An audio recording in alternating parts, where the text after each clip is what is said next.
This is Michelle McKenzie, and welcome to the WTF podcast, where we demystify entrepreneurship and the fog around funding.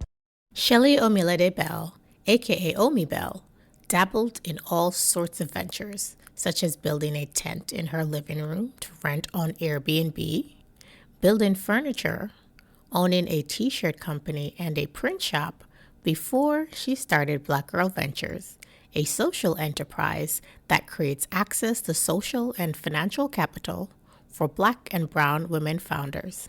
Stick around to hear how this system disruptor moves ideas to profits while empowering people to live more authentically.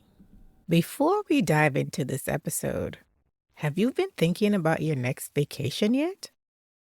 If you are seeking a high quality private aviation firm that you can trust for your next business or personal trip, let the friendly and experienced team at Farrington Jets help you fly in style.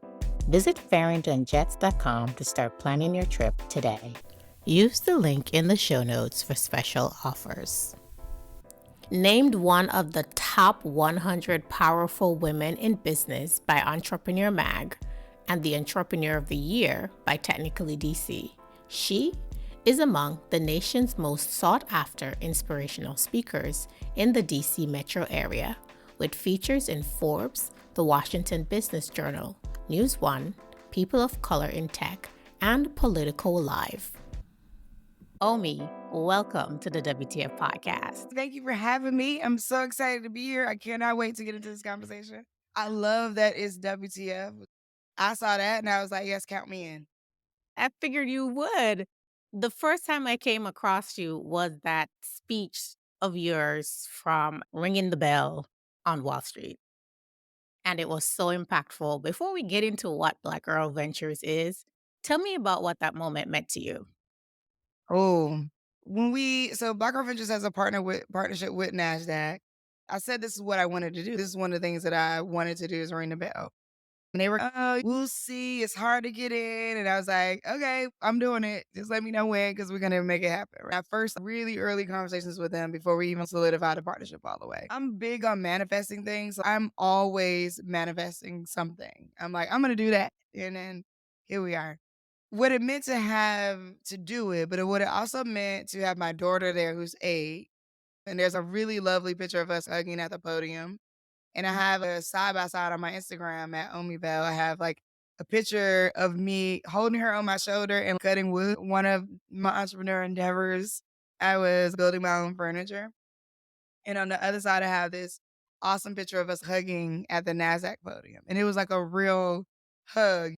And to have all of our alumni there, past funders, board members, it was a real celebration of where I have gotten to so far. Because I started Black Girl Ventures in a house in Southeast DC, right? Just with this idea that I can help, I could be helpful, and what it meant to get funding to people and to now be at NASDAQ ringing the bell. It was surreal because it's a whole ceremony, by the way. Like you do that part and then you go out and you're on the front of the building. So you're on the huge billboard and over near like Times Square and your company is there. We got to send a whole video of us and things like that. So it was just really amazing. The whole experience was amazing for me and everybody that was there. One of the things about that experience was the speech that I gave. And I was really clear that I didn't want to give just a regular speech that doesn't speak to our historical trauma, that doesn't speak to how or why we got to this divide in funding, and speak to the American story that for Black and Brown people doesn't include funding. And so I worked on that speech. I'm the kind of writer, so I used to do performance poetry. So the kind of writer I am, like I had a stint in journalism too. The deadline is coming and I'm writing like right before the deadline. I'm like, I gotta get this in, but because I gotta feel it. I gotta get to the point where I feel the thing that I want to do before I can do it. And so earlier that morning, I put the finishing touches on the speech and I'm like, I felt like ancestrally, I was like, yes. We were like, yes, let's go. And so it was a magical moment. That speech did what it was supposed to do.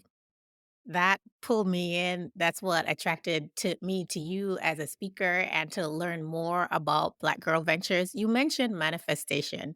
Tell me how you manifested Black Girl Ventures. What is it and what's the problem that it's solving? So I think it's interesting in terms of manifesting Black Girl Ventures. I think that to zoom out from that, a part of the story is I got laid off twice. Prior to the last time I got laid off, I was engaged to a man who did not want me to start a business. And because he just didn't think he was just like, oh, this is not going to work for our family. This is not going to be sustainable. He's a little afraid. And so I didn't. I'm like, "Oh, yeah, I'm getting married, like, maybe I'm not supposed to." Like, you're supposed to in my mind at that time, I'm like, "You're supposed to compromise. You're supposed to think about what your soon-to-be husband wants." So I didn't. I went back to work. I've had many careers. I've worked at a US Patent and Trademark Office as a patent examiner. I was a K through 12 teacher. I'm a computer scientist. I taught computer science in high school. I worked in workforce development. So I was just a major career switcher. No job was ever great. I'm a terrible employee because it just don't work for me. I don't get it. If I don't get what you're doing, I'm the person in the meeting like, "Hey, didn't we say we was gonna fix that one thing?" And then the person's like rolling their Get into eyes. trouble a lot for doing that too. Yes, I'm that I person. relate. So when I got laid off, I went home and I called California Psychics. And I was like, "Oh my God, what am I gonna do? Somebody help me." And the woman, she told me, "When you find the thing you wanna do, the money will come and you're not gonna be with that guy." So, within 2 months, my entire life flipped upside down. I got unengaged, disengaged, whatever you call it, unfiancéed, whatever. And I was like, "You know what? I'm not about to cry. I'm not gonna worry about this. I'm about to start a business. I am going in. I'm going in." I didn't know what the heck I was gonna do, to be honest. I was like, "What am I gonna" I don't know what that means, but in my fight or flight response, I cleared my living room, repainted the walls. I don't know, I think I was just having a trauma response and started building my own furniture. And so I said, "You know what? I'm gonna build a tent in my living room and I'm gonna rent it out on Airbnb." So that's what I did. I built a tent in my living room and I rented it out on Airbnb, and everybody thought I was crazy. I was at the hardware store and they're like, "Man, what are you building?" I'm like, "I'm gonna build a tent, put it in my living room, I'm gonna rent it out on Airbnb." And they're like, "That's not gonna work." I'm like, "I bet it will. Watch." And it did work. And I had one woman that came and stayed with me in our living room because here's my thought. My thought was people, if you're a single parent, which I was, and at that time, now a single parent of three, if you're a single parent, you don't have a way to make money off of Airbnb if you don't have an extra room. So what could you do? So my thought was you could use your living room and I could franchise these tents out and have everybody using tents in their living room. Also, women having a safe space to come to stay with other women because I was a performance poet and I had toured before. And men could shout from the stage, "I need somewhere to stay tonight." And women are like, "Okay." And that's safe for them. I can do that. I'm a woman on tour. And so my other thought was like, what if women are traveling for different reasons? They could find a low cost place to stay, safe space with the woman and her kids. At least that was my thought. It didn't quite work out that way because this woman staying in my living room helped me define what safe space actually is. We talk about it a lot, but if we all walk into a building and it's structurally sound, it's technically a safe space. But safe space means safe people. And she was going through a lot. She's talking to my kids about it. She was crying about stuff she was going through. My 1-year-old's trying to get in the tent with her. Like, it was like, okay, this is not it. All right. Time out. Cut it. That idea was out. I did try other things. I tried to franchise it through different networks, stage it in homes that were being sold for the properties that were being sold to other people. It was actually cool for a second. I'm like, I gotta make money. So when I was teaching, I learned how to do t-shirts. And so I said, you know what? I'm gonna launch a t-shirt line. The first line I launched was the LGBTQ line. It sucked. Nobody bought it. It just didn't work out. And I was on the phone with a printer I was working with at the time. And I said, you know what? It's made by a Black woman. I should put that on a shirt. And so literally I created the Made by a Black Woman logo to pattern after the Made in America logo, put it on a shirt, and it took off. Everybody loved it. My mom invested $10,000 of her retirement money for me to build that company. I launched a t-shirt line and a print shop right beside each other. And I started getting print clients for small festivals and like local influencers. That blew up. Now I'm running a business. I'm running a business both ways. I have this product based business and this service based business. In the end of around fall of 2016 is when the news came out that Black women were starting businesses at 6 times the national average, yet receiving less than 1% of venture capital. And my thought was, I can do something about that. I don't know why I was thinking that. Like, you could build a tent in your living room. Yeah, Yeah, I could do yeah. that. I was like, okay. So I put it up on meetup.com. It was called Black Girl Vision at that time. And a bunch of women showed up, 30 women. I cooked all the food myself. It was a brunch, which I vowed to never to do again. And thank God I haven't had to. And I charged an admission fee at the door. And we voted with marbles and coffee mugs. If you like that person, 4 women pitch, if you like their pitch, you put your marble in their coffee mug. And that was it. And I gave the money right back out to the woman who won in cash. I didn't really think too much about it.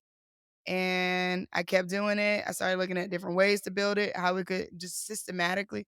I think I would say like my arts brain coupled with my computer science brain is what makes me the best business owner that I am, because those two things, like thinking logically, but also being willing to think and able to think big and creative, is the key. And I started looking at different places to host Black Girl Ventures. The pitch competition was our signature thing. That's what we got good at. And so now we are in year 7. We have 3 main programs. We have an Emerging Leaders program, which is efforts across a few different cities where we are teaching women not just to be business owners, but business leaders. We have a HBCU program that's focused on students 18 to 24, and it's an accelerator program. And then we still have the signature pitch competition. We funded about 450 women owned companies. We have worked with large partners like Nike, Pimco, PayPal, Johnny Walker Brands, Diageo, to make this happen. I've been speaking with Omi Bell, the founder of Black Girl Ventures, about how she manifested Black Girl Ventures, her various career paths before founding Black Girl Ventures, and how it's been going and what's up next, including her new book. Make sure you keep listening. That's a great story. I think it's also a testament to the multi potentialites out there who are trying to figure out what to do with all of their interests. Like, they can all come together to work in a beautiful way. And I think you just expressed that nicely. What should Black and Brown female founders who are listening to this podcast know about fundraising and entrepreneurship to help them avoid some of the struggles other women in that space haven't encountered? Yeah, I What should they do was differently? one, wrap your head around you're gonna have some struggles. I think that I wanna set into place that building a business is not easy, but you can do. It's a new school. It's a version of school. You're gonna be learning from yourself. You're gonna be learning from every step that you take. The key is to make sure that you are learning. About a week and a half ago now, I testified in front of Congress, and one of the congresswomen asked me, like, "Hey, you think that you can build a business without?" And I'm like, "You can't build anything without risk. You can't build an IKEA shelf without risk. Like, you can't build anything without risk." So first things first is get into the mindset of this is a risk and I'm okay with it. And in that case, I need to think about what kind of risk do I want to take? What should that risk look like? How can I mitigate that risk? So I have a couple of friends that have been to like business school, they have the MBAs, and I'm like, hey, I'm thinking a lot about going because I'm like, maybe I'm missing something as an entrepreneur. And they're like, maybe not. And I'm like, okay, what did you learn? Couple things that they say that they're the anchors. One, the network. So being associated with the business school gives you a sort of open network. So that's one. Another thing was risk mitigation. And I think that is the one part of an entrepreneur that you don't necessarily prepare for when you have the idea. You're just like, I'm going to do this. I got this idea. Let me try it. And you're trying. But instead of thinking of, okay, what kind of risk am I taking on? How can I mitigate those risks the best? So I would say that's the thing to be thinking about. Also, note that there's nothing wrong with you. In funding conversations, we talk a lot about what can the women do. There's nothing wrong with you. The women don't need to be fixed. Okay. You might need some empowerment. You might need to be encouraged. You might need to jump out there more. You might need to speak up more. You might need all those things, but you don't need to be fixed. There's nothing wrong with you. You should try all that is available to try and timeline everything. When I started Black Girl Ventures, I was running my print shop and I took the risk of living off of a small contract that I had and letting my print shop operations slow to really put all of my effort into BGV for 3 months. And I said, if Black Girl Ventures doesn't take off in 3 months, I'm done with it. I'm going back to this nice print shop that I don't necessarily love to print t-shirts, but I am definitely making the money I want to make. And I'm going to focus on that. And so I put all my energy into Black Girl Ventures for that 3 months and it took off. So I tell people, you can do everything you want to do. You just have to do it one at a time. I love that. You mentioned also that the pitch competition is the signature event for Black Girl Ventures. What pitching advice would you give to women to help them stand out and improve their fundraising outcomes, noting that nothing's wrong with them, they don't need to be fixed, but how do they show up to win? Great question. Couple things. Pitches are simple. What is it? Why is it? Why you for it? And why do I care about it? Okay. What is it? Why is it? Why you for it? And why do I care about it? So the why do I care about it part is the market opportunity part. The why you for it part is the why is your team the best to tackle this challenge? Let's take it all the way before you even get to the pitch competition. Knowing how to complete an application is the key because you have to apply for the competition and you're fumbling the application, you're not going to get in. One of the main reasons why people don't get into the BGV pitch is because they can't properly answer the question, what problem does your business seek to solve? Every business is solving a problem, somebody's problem. Else you're probably not going to make revenue, right? People are building doors. Doors need doorknob. You're a doorknob maker. Boom, you got the best doorknobs in the business. Okay, great. What are the number of doorknobs, people needing doorknobs available? That's the market opportunity. So know your numbers in terms of what's the revenue potential. Know that we know that you don't have it 100% all together and done, else you wouldn't need us. So don't think it has to be some level of perfection. It just has to be comprehensively talked about. So you can't give us one half and be like, look how great it is though. People like hair. Black people got hair. So why don't you get hair? Yeah, it's your responsibility to help me get it. You know what I mean? I might not get it right away. Or I may have I've heard so many pitches and reviews, so many applications that literally as soon as you start talking, I know whether or not you understand what you're doing. You don't know that's what I know because you're thinking, I'm just putting on my best foot. I'm just telling you everything I need to tell you. And one of my first fundraising calls, I thought I had it all together. I'm like, I'm prepared. If they ask me why BGV, I know it. They ask me where BGV is operating, I know it. They ask me how many things BGV, what our impact can be, yada, yada. What I wasn't prepared for was the question of, well, why are you talking to me? I'm not diversity and inclusion. We already got a white woman they didn't say white woman, I'll take that back. We already got a women's initiative that we're funding. And at the time, it was an all white women's initiative. And like, we already got an initiative that we're funding. I wasn't prepared to say why I was the absolute best. I wasn't prepared to say, I know you got this women's initiative that you're funding, but it is not representative of the local market in which you're operating. Here's how Black Girl Ventures brings that. Anytime you can work in the intersection of adding value by giving me an aha moment, you're more likely to get funding from me. But it's not you're not convincing me. That's not necessarily it. You are giving me an opportunity and you're adding value to my portfolio. Right. So if I say I already funded one of those, then it's up to you to let me know how are you different from what I'm already funding. Don't be afraid to answer questions about your revenue. Sometimes people have the perfect pitch. Like I pitched people and their pitch was amazing. I've coached people and their pitch was, but then the questions, that's where they died. They couldn't answer. They didn't want to answer questions about revenue because their revenue was low. If you have low revenue, then you talk about your potential and you talk about the amount of time that you've been in. That's how you get people to understand comprehensively. You understand how this business can grow. That's the point. If you have low revenue, don't be afraid of that. Just be able to comprehensively talk to them. What's different about people is their approach. So McDonald's and Wendy's and Burger King, they all do the same thing. Yet you'll ride down a long street and you'll see one of them 2 and 3 blocks away from each other. What's the difference? The difference is the story. The difference is the theme. The difference is the approach. And the only reason why I'm saying don't say that's why I'm here, because I've been in pitches where people literally do say, if somebody's like, hey, tell us a little bit more about whatever, we don't understand this part.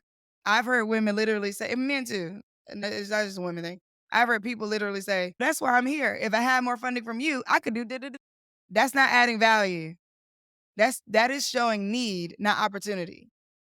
So what I want the response to questions where you think to yourself, because anybody out there could be a question that you get where you think to yourself, I'm just gonna say that's why I'm here. I don't know what that question might be, but in that moment, what you should do is comprehensively talk about your business, right? And talk about your vision for your business. So you want the response to that, you want to say something according to the market. Our view is if we can capture 1% of this market, we can actually reach this month over month revenue or this year over year revenue, which would then do X, Y, and Z for our business. You want everything that you're saying to not necessarily ever be like, unless they ask you directly like why, you won't say I did or I am, other than you're talking about your team. You will say I was a doctor and that's how I know skincare. That's great. Stuff like that. But just people get really offended by the questions they get asked. And that is where they get canceled out because nobody wants to work with a person that's not coachable. And nobody wants to work with a person who is bringing to the table like this level of you should do this because, or sometimes a level of desperation that brings a certain attitude that shows a lack of mental wellness around you being able to take feedback. It's okay if you lack mental wellness. It's okay to figure out how you get help in that way. But when you bring it to the stage and you bring the attitude of because it's great, of course me, or like why not me, or like that, and your way and tone would make people turn people off. Unfortunately, No, I can see that. What would you say are the top 3 biggest mistakes? They might have been included in some of the ones that you just mentioned, but if you have to pick out the top 3, what would you say are the top 3 mistakes that you see people make that just, as you say, cancel them out? That's it for you. yeah, not understanding your business model, not understanding your market size and opportunity, and whether or not this can actually scale, and not knowing your numbers. So somebody asks you, okay, you're selling hot sauce. Okay, great. How much does it cost you to make this hot sauce? You need to know the cost of the bottle, the cost of the bottling, the cost of the sauce, the cost of the products you have to discard to create the sauce, the cost of the top, the cost of the shipping, the cost of the labeling. You need to know every bit of that, and you need to be able to say how you can create larger margins, lowering your production costs. So not being able to talk about revenue, some people get real antsy. People want money, but get afraid to talk about it. Why is that? Historically, I just think that depending on your family dynamic, where you came from, how you grew up, a lot of times, and unfortunately, it is the case that in a Black community, in a heavily concentrated way, there is a lack of generational wealth and there's a lack of knowledge. So if there's a lack of generational wealth, then there's a lack of generational knowledge about wealth, right? And so therefore, it's just not a norm.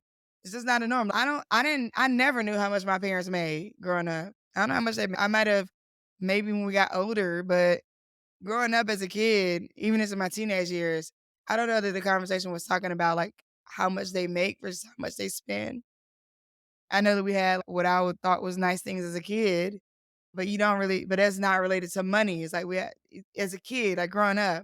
So at Black Girl Ventures, we have a part of one of our accelerators where we ask people about their money. And even the people who got good, like money kind of conversation growing up, something happens when they go to college. Like when they go off and leave the house and have to do it for themselves for the first time, or go to college and have to make these financial decisions. There's somewhere where we don't go back and talk to our parents about it because we want to kind of be on our own, or our parents don't have the advice we need if you're a first generation college student or first generation out of the house. So I think there's just a lack of understanding across the board and a lack of access. And that lack of access breeds a lack of knowledge, which breeds a lack of proximity to wealth. I think this is a good segue into the question, what sets Black Girl Ventures apart from other programs that exist to support Black and brown female founders? The community. So I really concentrated on Black Girl Ventures not being one to many, but being many to many. meaning that a lot of and there's great organizations that do great work. So I don't want to put it in a like this organization is not doing, this organization is doing, but I would just say that a lot of organizations focus on one to many connections, meaning we deliver to you. We're going to give you grants. We're going to give you a course. We're going to give you opportunity. We're going to give you resources. And we're saying it's community or nothing. So we're going to start you off, but actually the community is going to give you resources. The community is going to help you grow. Like woman to woman, that the knowledge you get is greater than anything that BGV could ever provide. And we're so clear on that. And we don't falter on, hey, get the funding, get into the community. Now, I tell people that all the time too. There's multiple places where like you want to be in that community. You want to get that proximity. And sometimes, not at Black Girl Ventures, but sometimes you even have to pay for that proximity. You want to get into this level of conference. You want to get into this level of social club. I would say that Black Girl Ventures is bringing this community of nothing feel all the way around. Another thing is that we are constantly deploying capital in different ways.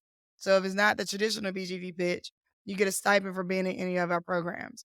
You also, we have a newer competition called the Pull Up and Pitch that is deploying capital like on the ground immediately.